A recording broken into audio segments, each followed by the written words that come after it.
It's Joey Aguilar time in Tennessee, only this time it's official. What does this mean for the Vols' outlook in the 2025 season? And what does it mean for UT's other quarterbacks moving forward?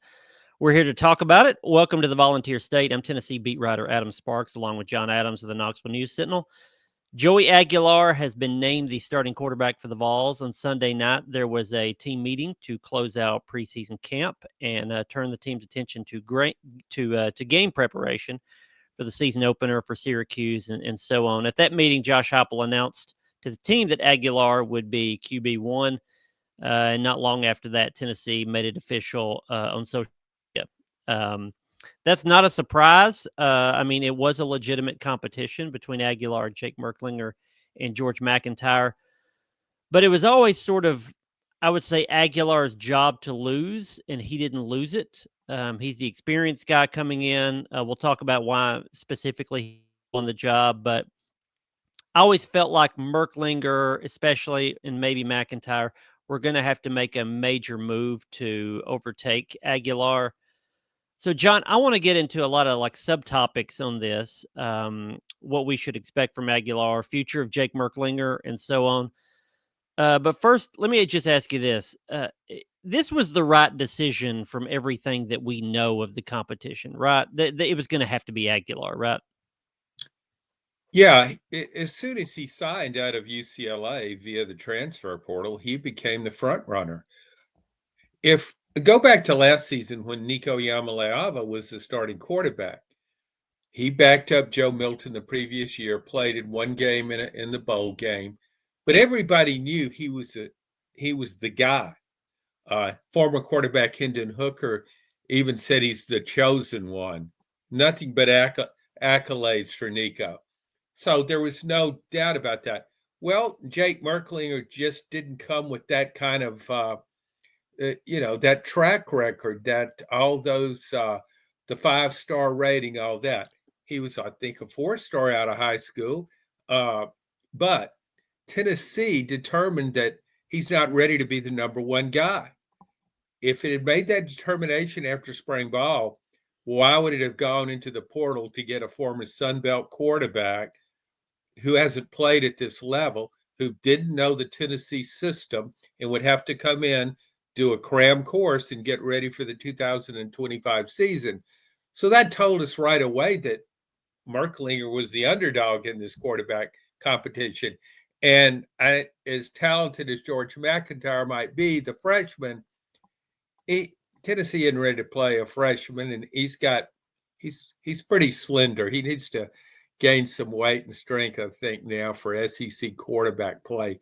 So it became pretty obvious from the get-go. And as you pointed out, unless Aguilar came in here and just couldn't assimilate the offense and seemed baffled, overwhelmed, he would be the guy. So that's how it played out.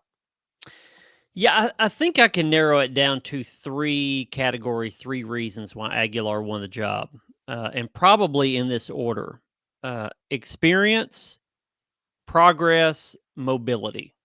Experience because if you count all of his college career, junior college included, he's played 41 games in college. MacIntyre's never played. Merklinger's played 2 games of mop-up duty. Aguilar, more importantly, in that experience, has started 24 games. Granted, it was at App State, but I mean, he's thrown for almost 7,000 yards in the last two seasons. Merklinger's thrown for 48 yards. So experience was the biggest thing. If they were even close to even, which in camp they weren't, Aguilar was better than Merklinger, not by a wide margin, but he was better than Merklinger in camp. But even if they were close to tied, it was Aguilar was going to have the edge because of all that experience. He's been there, done that, played a lot, produced. So experience was the number one thing. Progress in the offense, I think, is the number 2 reason. Where Merklinger started and where Merklinger ended camp, I think he was a little better, but there wasn't a wide gap between those two. And keep in mind, Merklinger's been in the system now for a year and a half or more. He enrolled January of 2024, so he's been through 2 spring practices, 2 fall camps, a full season. the progress of Aguilar from day one till now was notable. I wouldn't say it just like knocked their socks off. Like he didn't go from I don't know what I'm doing to uh, I'm I'm an expert in this offense. But the second scrimmage, I don't think this is a deciding factor, but the second scrimmage that Tennessee had in camp, which was this past week, Friday, it was closed. It was closed to the media, but we did get some hints and some indications of how things went behind closed doors after that. Aguilar was operated the offense pretty efficiently. It ran pretty fast. He sort of knew where the ball was going. He still made some mistakes, still missed a throw here and there, but it was obvious that he was that he could run the offense. The offense could operate with him back there. And then you add to that he has some throwing ability and he has produced. The progress from day one to now has been notable enough that they feel like he can do it. So experience one, progress two, and a number three, and this may be a distant three, but mobility. Um, you've got to be able to run around in this offense a little bit. You've got to have the threat of running.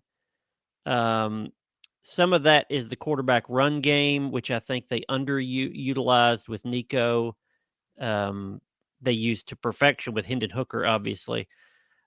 You've got to be able to do some of that. You've got to have the threat of scrambling, at least to extend plays to throw it, but also to extend plays to run it. Again, I think Nico didn't do enough of that in enough games. Joey Aguilar, I think, showed them that he has that element, that he has that mobility. Merklinger does a little bit too. MacIntyre does a little bit too, but Aguilar is the best runner of the three. And so I think of them thinking of how many questions they have on offense. That was a nice little bonus that Aguilar can tuck it and run because you are replacing the SEC Player of the Year in running back. I think they'll still be, but there is a question there. You're replacing 4 offensive linemen, 4 of your 5 starters. You have a lot of questions at wide receiver. You need a guy who can be like a plan B or plan C when a play breaks down. And so I think experience, progress, mobility. I just think he had the edge in all those things. Yeah, Adam, I was looking at Aguilar's track record, and one of the things I noticed, I think it's I was working on an Aguilar column, and I was thinking about durability. I think it's a real underrated attribute for quarterbacks. We're going through this right now in preseason in the SEC, and Florida has concerns about star quarterback DJ Lagway. He keeps having injuries. That was true last year, and it's continued into camp.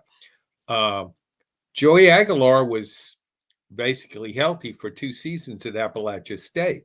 I know that's the Sun Belt. It's not SEC level contact, but he's proved he can stay healthy. He certainly doesn't appear to be injury prone. Um, Another thing he showed at Appalachian State is ability to function under duress. He did not play on great teams there. Appalachian State lost to Clemson 66-20 last year. In other words, he's been in games where he's been overwhelmed. I think back Patrick Mahomes, one of the NFL's all-time greats now, playing in a Super Bowl, where really became impressed with him more so than ever. I always liked him at Texas Tech, and he got off to a great start in the NFL. But in that Super Bowl loss to Tampa Bay, his starting 2 offensive tackles were injured. Uh, he was under pressure the entire game. His team was forging uphill, struggling to make any headway, and the guy never quit trying to make plays. Never gave up on a play, just kept pushing it. And I think you know that that's a good sign that Aguilar's experienced that. Some guys don't experience that when they're surrounded by talent and on a great team. And so because at some point in the SEC, you will be under duress. Yeah, maybe that's I think that's a good point, John. Maybe that's the counter to the negative of Aguilar, which is last year he threw too many picks. His team would get behind, he would get a little desperate, he would need to make a play, and he would throw too many interceptions. The positive counter to that is he has had an opportunity to learn from those mistakes, that he can think back. Okay, we were down 10 in the fourth quarter, and I forced that pass against whoever when I was playing for App State. I've learned my lesson. I don't need to do that. I have more talent around me. Maybe those are lessons that he's learned that Jake Merklinger would have to learn in SEC games. Joey Aguilar's already learned them, and so I think that's a good silver lining to sort of his past. Um, yeah, there's such an element to been there, done that with quarterbacks, and Aguilar has been there and done that a lot. I mean, he's an older guy. He was at two different junior colleges. He basically came in at his last three schools. He came in as like the number 4, the number 2 or 3 at a second junior college, the number 2 or 3 at App State, and then he went over to UCLA for a hot minute, and then got pushed out by Nico there. And then he comes here, he's got to win the job. Like, he's never gone to a place where they said, "Hey, you are the absolute starter, no questions asked." And so this is a guy who has always had to earn it, always had to prove himself, and has always been in competitions and ended up winning the job. And I think there's something to be said for a guy, if you are in a tough situation, a tough season, a tough portion of the season, um, adversity will not shock him. I think there's some truth to that. Um, he has not played in an SEC stadium, an SEC game before. He's played in a couple of comparable ones. You mentioned one of them. But, you know, I mean, Jake Merklinger played in 2 games. George MacIntyre has only played in high school games. So the fact that Joey Aguilar mostly played in stadiums with 40,000 people there'll be an adjustment there, but not an enormous adjustment. Not as much as one of being in kneeling and standing on the sideline, which is what mostly Jake Merklinger's experience is. John, let's get to Merklinger. We're going to get back to Aguilar in the 2025 season, but let's just touch on Merklinger real quick. We don't know what he's going to do at the end of this season. I think a lot of it depends on whether is he 2 all year and he's just standing on the sideline? Um, does he play a reasonable amount as the back? And then put some film out there? There's just not much film on him if he wants to go in the transfer portal. Does he supplant Joey Aguilar and eventually get his chance to start, either by injury or poor play by Aguilar? There's a lot of questions that can be answered if we know how much and when Jake Merklinger is actually going to play in this season. But if we just assume that Jake Merklinger is going to be the backup all year, he's going to play a little bit, but not much, similar to like how Gaston Moore was the backup, played a little bit, but not much. I think we're all adults here in the transfer era. It would be a mild surprise, I think, if Jake Merklinger didn't eventually go into the portal. Maybe even in December, what the portal schedule is going to be now, because they can't decide if they're going to be 1 or 2. But I'm not saying he's going to do that, and I don't know Jake Merklinger very well to know what he's thinking. And a lot of other factors go into this. But I think when everybody saw that Aguilar was the guy, you thought, well, this was the window that was open for Jake to take the job, and if he doesn't win it out here, it may not get any easier after that. In December, Faison Brandon, he's still committed. Some people think he's the number 1 quarterback in this next class. He's a 5-star. He's sort of the next Nico. They love George MacIntyre. He's only going to get better.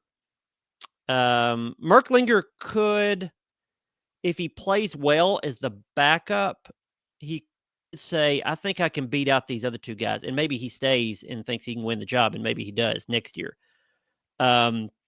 Maybe he plays very little, and it's sort of a coin toss between him and MacIntyre at the end of the year, and MacIntyre is trending, and then Faison Brandon comes in, and it's maybe the window is starting to close for Jake Merklinger. Just John, am I reading that right? I don't think we know, but I think there's a reasonable assumption that if nothing else changes in the depth chart and Joey Aguilar is a starter all year, that Jake Merklinger is at least plausible possibility of going into the portal, right?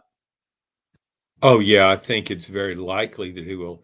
And again, I don't know what Jake Merklinger's thinking or what he plans for his career. It's always a possibility that he loves it at Tennessee, and maybe the fact that he didn't win the job now, he was a understudy to Nico last year, so he was a backup. Uh, he sees what George MacIntyre can do as a freshman. Uh, Players know better than anyone who the best guys are at every position. They play against them, practice against them. So maybe he'll say, well, I'm not as good as I thought I was. Now, is that okay with him? Or he said, I need to prove an opportunity to prove myself. As a quarterback, you talk about that window. You have such a small window of opportunity as a quarterback. You really do. And you've only got so many chances.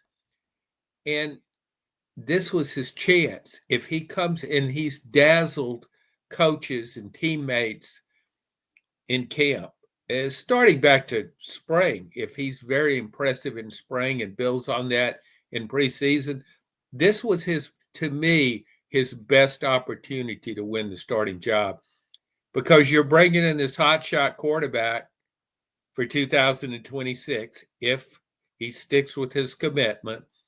In today's world, that is a big if. And you also have a pretty hotshot quarterback right there with you as a freshman whose upside is pretty good. So it's just it's a tough spot to be in for a quarterback. We went through this a while back with Tavian Jackson was a backup at Tennessee, and he transferred to Indiana. So I think if Jake Merklinger goes through this year, then he's got to make a decision.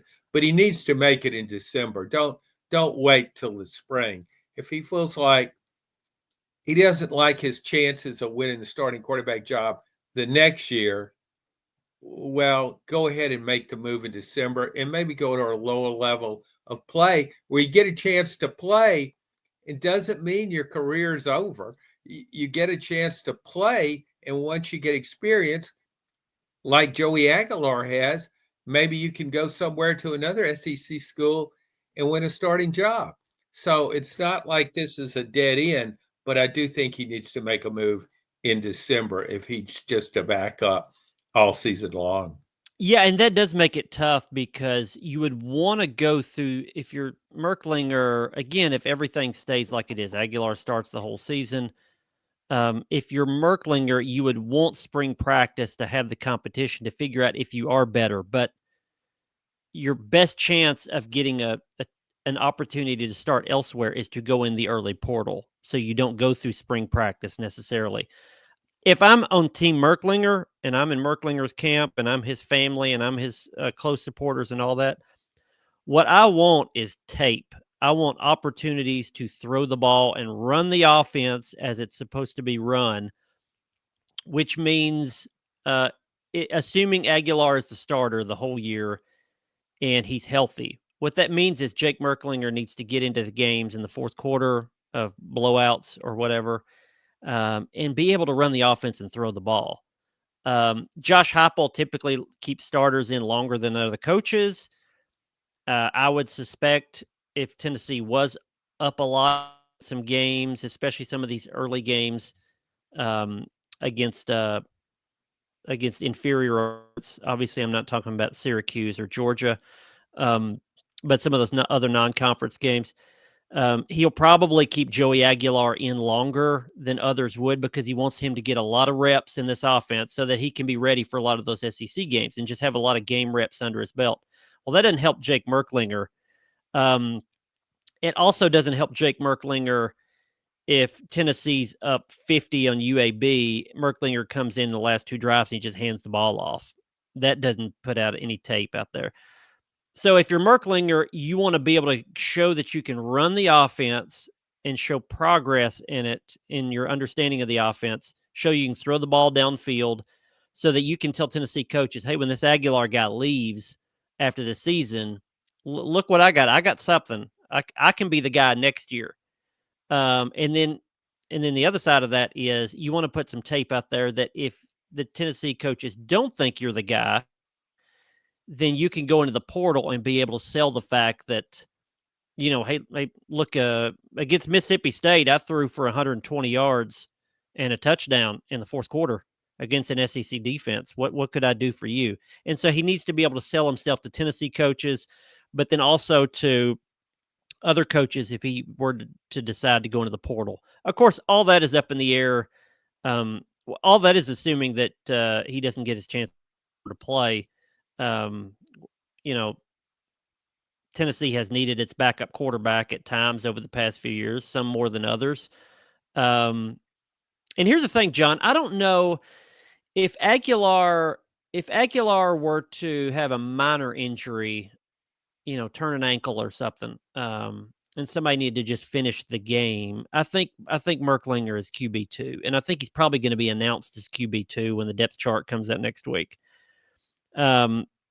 If it were more of a long-term injury, multiple games, I wonder if it would be Merkelinger or MacIntyre, like if they would both get their shot. It depends on the circumstances. I think Merkelinger is QB2, but if needed for long-term, I think MacIntyre could get back into it, which sort of portends to what next season could be. I think MacIntyre would absolutely be in the mix then. I think the trick, sort of the challenge, I should say, for Tennessee coaches is that they need Merkelinger to be engaged in this season as if he is one snap away from starting, because he is. And you do not want him thinking anything about what we're talking about, which is, hey, when December comes, I'm in the portal. Where should I go? You want him engaged in Tennessee, in the playbook. Teammates love him. Coaches love him. He's got a tremendous work ethic from everything that I've been told. So that's probably not going to be a problem. But he's also human. And he knows what we know, which is his window is closing to start at Tennessee, most likely. And so they need to keep Jake Merklinger engaged and go and at 100%. And they also need to keep George MacIntyre's head in the mix to think and to know that he has a chance to start next season, even if he's listed at QB3. And I think that's a tough challenge, but John, that's sort of the weird scenario we're in with quarterbacks these days, right? Yeah, and I think it could get really weird next season. I think we'll be going through the same thing and beginning with spring ball. I mean, Joey Aguilar is a 1-year guy. That's all the eligibility he has. So you could go into spring ball next year. Faison Brandon, the #1 quarterback in the recruiting class for 26, comes in. MacIntyre's there. Merklinger's still there. What if Brandon would come in? What if we still don't know if he'll sign? That you can't assume anything in today's game. But if he does sign, if he does come in and he dazzles everybody, if he's good as all the stars beside his name in recruiting services, and he wins the job, well, Merklinger and MacIntyre are transferring. I mean, uh, if a true freshman comes in and wins the job, you have to make a move. And this happens not just at Tennessee, it happens everywhere. And there's going to be uncertainty every season. And you mentioned Merklinger. Yeah, everything I've heard about him and the way he's helped Joey Aguilar learn the offense, learn the system, learn the routine here at Tennessee is admirable, because most quarterbacks, they're leaders by nature. So he does what he's supposed to do. He's a leader, but he also is a smart enough guy. He knows he has to consider his own future too. He's a team guy, sounds like, but you got to be a me guy too. You got to multitask here. And yeah, he's got to be thinking about what's next. Do everything he can to perform well, and in case Aguilar goes down, to show what he can do to help the team and to help himself. But yeah, you gotta think that way if you're a college quarterback. And we see it every year. Look at all these quarterbacks that transfer multiple times. And sometimes it works out really well for them. Yeah, there's so many intriguing scenarios that pop into my head for 2026. There's a Jake Merklinger plays enough this season and plays well, and so he stays, and so it's a three-way battle next spring. There is a scenario where Jake Merklinger plays very little, and he transfers in December, and then we suddenly have a George MacIntyre versus Faison Brandon next spring, but that's only two guys, so you've got to add a third guy. So then they're trying to bring in a veteran, probably, who believes he may have a shot, but probably doesn't have a shot to compete for the job. Or you could get to the end of spring and only have two quarterbacks and trying really hard to add a third guy and you can't find a third guy. You could have, there's just so many scenarios. I mean, you laid out one. Maybe Faison Brandon comes in is just phenomenal, and then all the other guys are looking around like, well, where do I go now? So there's a number of scenarios. What we have plenty of time to get to 2026, and so much of that depends on if Aguilar is starting for the whole year. John, if he's healthy, if Joey Aguilar avoids any major injuries and all that, what would it take for him to remain the starter? I guess maybe I'm asking record, or if at some point in this season they say, okay, it's not working with Aguilar, we need to go to plan B or go younger or whatever. Right now, I think they're pretty confident in him, as confident as you can be to get a guy that late out of the portal. What would it take for them to say, this isn't working, we're going to go with Merklinger or MacIntyre? Is it a certain loss or is it a certain record at some point in the year? Yeah, Tennessee's very fortunate to have the SEC schedule. It does. We've spoken about that many times. It's got the easiest schedule in the SEC because it gets to play presumably the four worst teams: Arkansas, Vanderbilt, Kentucky, and Mississippi State. I think almost any consensus, that's the consensus for worst teams. Maybe they'll surprise, but I think there are a lot of teams bunched together in the middle. I think Tennessee's one of them, but they're at the bottom. I think that's kind of clear cut, and I think those teams will. Not that they are incapable of upsetting you, but they aren't at the same level. I group them together, and Tennessee's fortunate. So I don't know that Tennessee's record will drop decisively, but I think if you lose a game you're supposed to win, and the playoffs off the table. If you okay, you're not supposed to beat Georgia, even though it's a home game. You lose to Georgia, okay. But what if you got upset at Mississippi State? If you lost to Mississippi State, something would be awry. There would be a problem. And I don't think the problem will be on defense. As you pointed out, there's so many questions with this offense. So if things don't go well and you lose to Mississippi State, if you've got two SEC losses and you still got to play Alabama, Florida, and Oklahoma, I think that could cause a change. Go back to 21 when Joe Milton was starting quarterback, transferred in from Michigan, didn't have great command of the core offense when he started. He gets hurt, but Hendon Hooker comes in as a backup, plays well, and right then Heupel made a decision. He made a switch. Some coaches would have been hesitant to do that. If you blame him for misjudging the quarterback competition, that's fair, but also give him credit for saying, no, we got it wrong. This has to be our guy. So I think I don't know that it would be a certain record. I just think it will be a feel by Josh Heupel like this isn't working as we intended. If they lose, let's look at pre-Alabama first half of the season. If Tennessee were to lose to Syracuse, Mississippi State, or Arkansas, and it was because of quarterback play, that would trigger a possible change, right? Yeah, it would, Adam. But again, kind of what you have with Jake Merklinger. If he's your backup and maybe he plays against ETSU.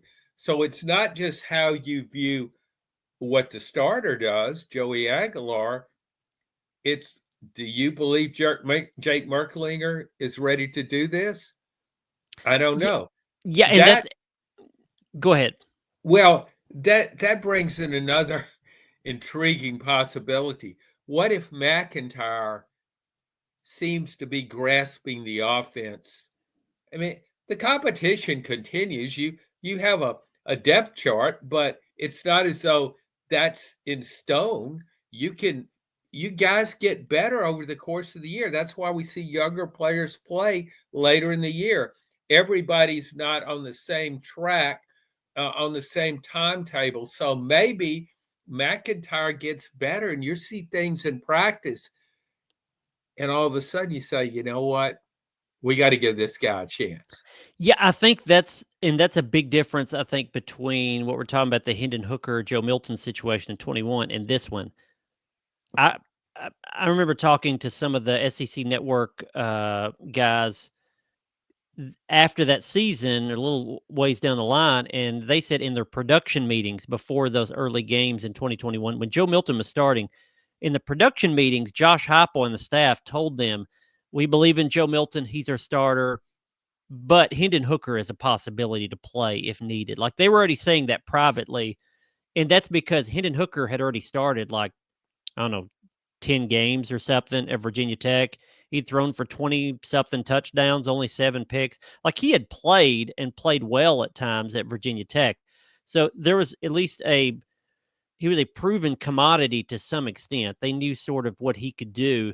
Um, Merklinger, MacIntyre have barely played or not played at all. So it'd be more of a risk to go with them if things aren't going well with Aguilar than it would have been going from Milton to Hooker. They were sort of one A and one B, I think, in the coaches' minds, which is why it was easy to make that switch when they did. It would be harder to make the switch, I think, from Aguilar to Merklinger and or MacIntyre, if need be. Yeah, I mean, it would if they got upset, and we'll call those upsets for now. Syracuse, Arkansas, Mississippi State, Tennessee is ranked; those would be upsets. If you lost one of those games early, and it was because of the quarterback, I think that's where it could come into the conversation.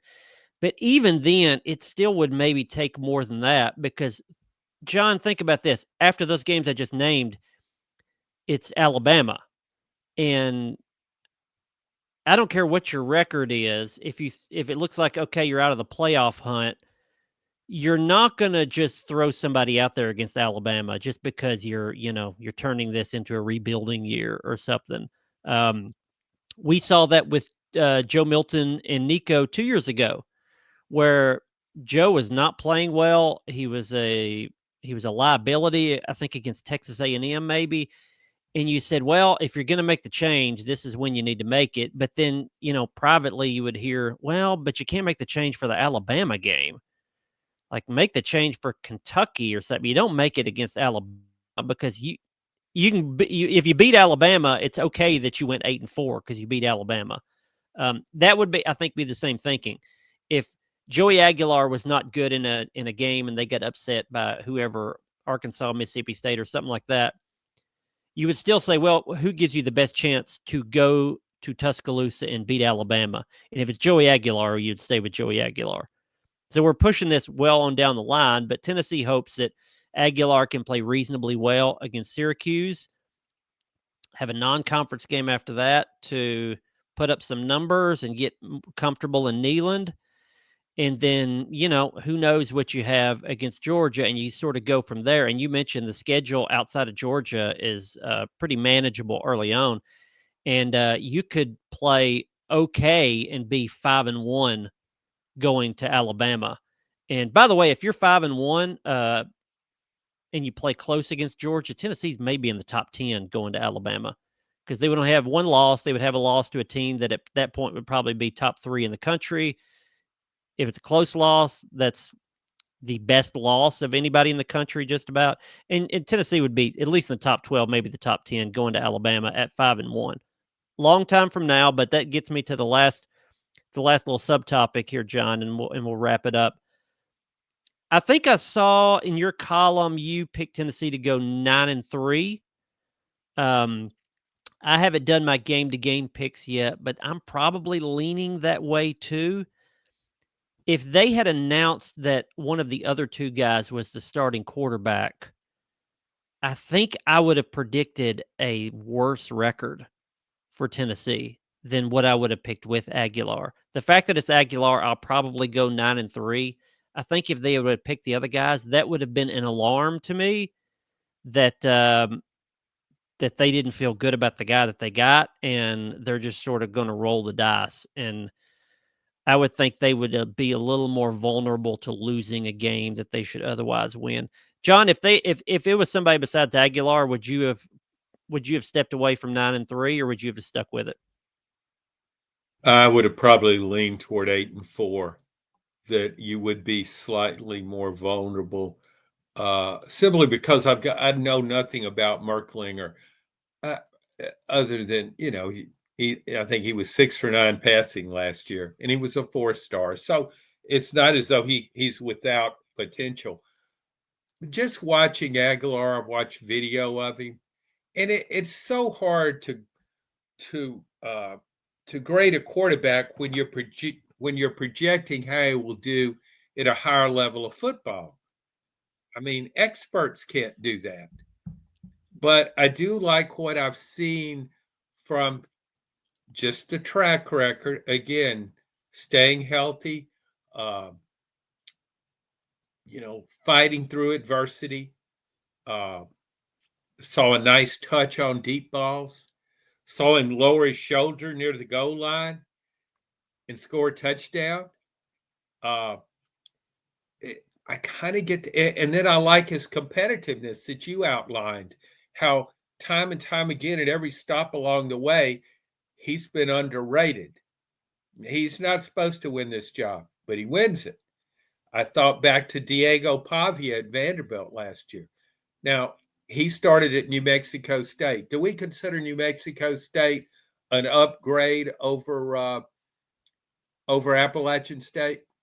No, they're the same. One's a Sunbelt school. The other, at least, used to be a Sunbelt school. I don't know what it is now. I used to. Well, I covered New Mexico State when they were in the Sunbelt. So okay. Well, New same. Mexico historically bad program, but Diego Pavia showed us. He went in there to Jordan Hare Stadium, and New Mexico State upset a weak Auburn team.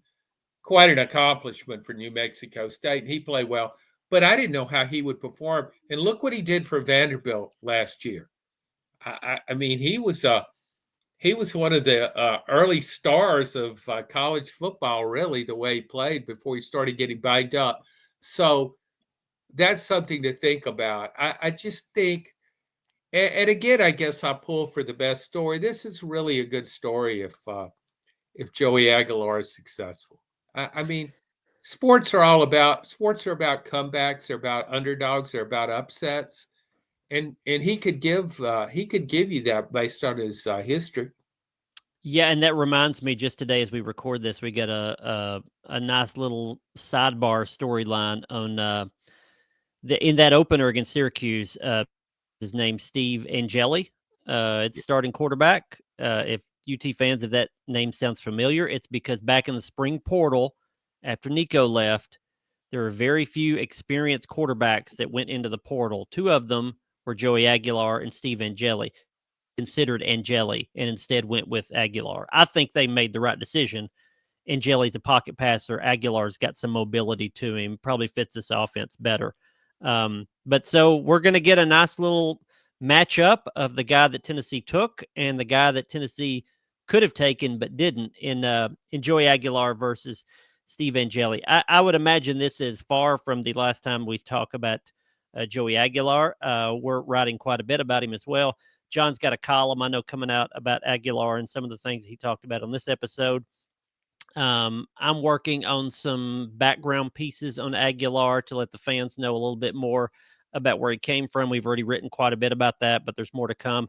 I believe, well, Josh Heupel, I know we're going to talk to on Tuesday of this week. He'll talk about why he chose Aguilar, and then tentatively planned, we're supposed to get an interview with Joey Aguilar. He's to be made available to media most likely Wednesday. So we'll have a lot more on him. And by the way, there's other players on Tennessee's team. We'll get to those once we get past the obvious topic of the new starting quarterback at Tennessee. Share this podcast with your fellow UT fans. We'd love for you to subscribe as well, just to make sure you never miss us. And finally, thanks for listening to this episode of The Volunteer State.